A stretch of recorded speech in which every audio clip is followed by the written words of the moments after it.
Hey, with the calculate balance method available now, we can make sure that the balance is calculated for the wallet every time it makes a transaction. In order to do that, we can pass a chain array to the create transaction method, and this is going to start as usual with test-driven development. So make sure you're in the wallet index.test.js file. We're going to want to add a new block within the create transaction method.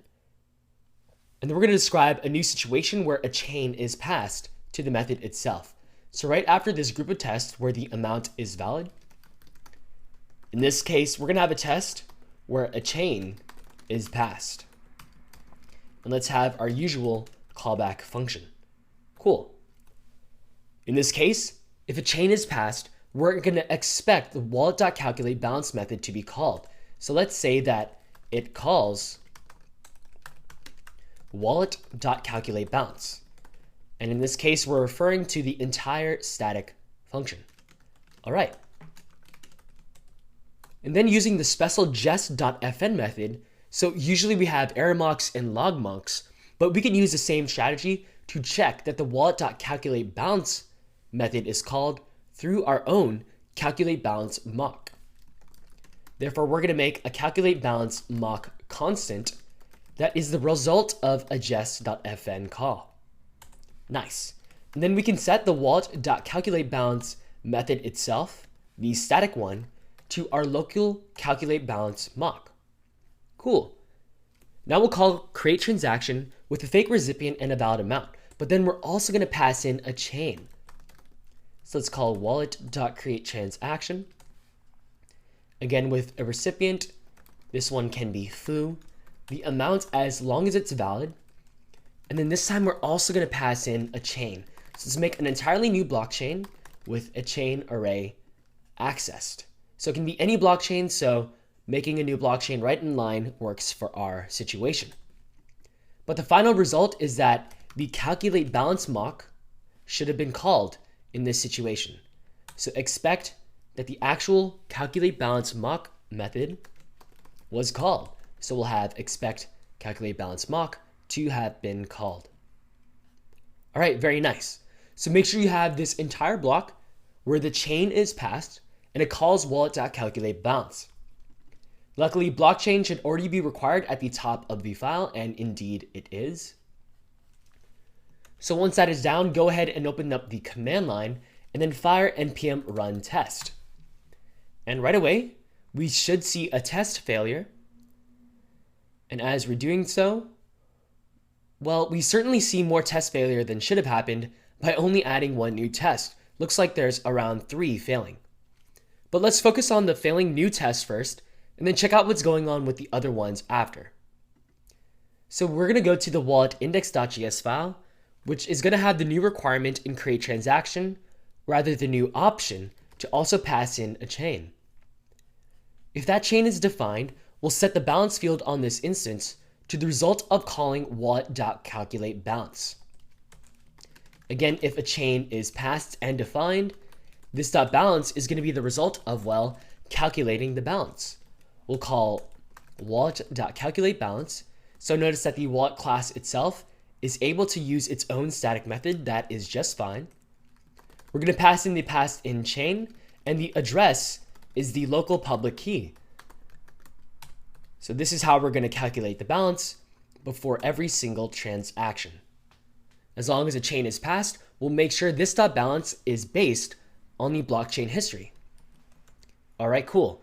Now, as we save this should actually get past a new test, but again, we still have these other failing tests going on. So what is happening here? The answer is that we messed up later tests in the wallet file by stubbing the wallet.calculateBalance function.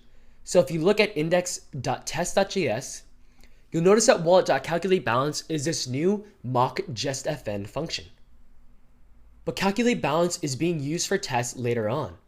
So this means that when wallet.calculateBalance is called here, it's using that mock jest function rather than the actual calculateBalance code. So the answer to this is that we need to restore wallet.calculateBalance to its original method once we're done in this test. What we can do is we can make an original calculateBalance constant, And this is going to be the result of saving whatever the original wallet.calculateBalance method is currently set to. And after we expect calculateBalance mock to have been called, well, we can restore wallet.calculateBalance to its original calculateBalance function. And as we save this and you check in the command line, when we run the overall test, what we should find is that a lot of tests have been eliminated. In fact, we get to a fully passing test once more and we're all green and clear. All right, awesome. Now, as for the last step in this, we need to actually pass in the chain where it's relevant in the application. And right now, create transaction is being consumed in one place other than test, and that's in the API/transact method. So head to the main index.js file, go to app.post API/transact, and notice that we have this create transaction call. To make sure that the blockchain balances are accurate, we're going to want to make sure to pass in the chain as well. So let's also have a chain field, and this is going to be set to the blockchain.chain. Let's place all of these on their own line so that way it's a little more readable. Cool. But the chain blockchain.chain should be on its own line, and that is looking really neat. All right, awesome. Now the wallet balance should be up to date every time a transaction is created through the API. But the last question is, well, will this balance be accurate? So we still have one piece left to implement, and that is the recent transaction logic. Recall from the overview on calculating the balance that once a wallet conducts a transaction, the balance should actually be set permanently to the output that is the remaining balance in the transaction. After all, that remaining balance output is how much balance they should have left as the result of the transaction. So we covered this in the overview on calculating the balance before, but essentially it's a situation where in our current logic, we're using all the outputs every time to calculate the balance, but this can incorrectly add previous outputs to the new balance, even if they've already been used. So the fix is to make sure that wallet balances only sum outputs starting from the block where the wallet has made a recent transaction. So let's add this behavior with test and code next.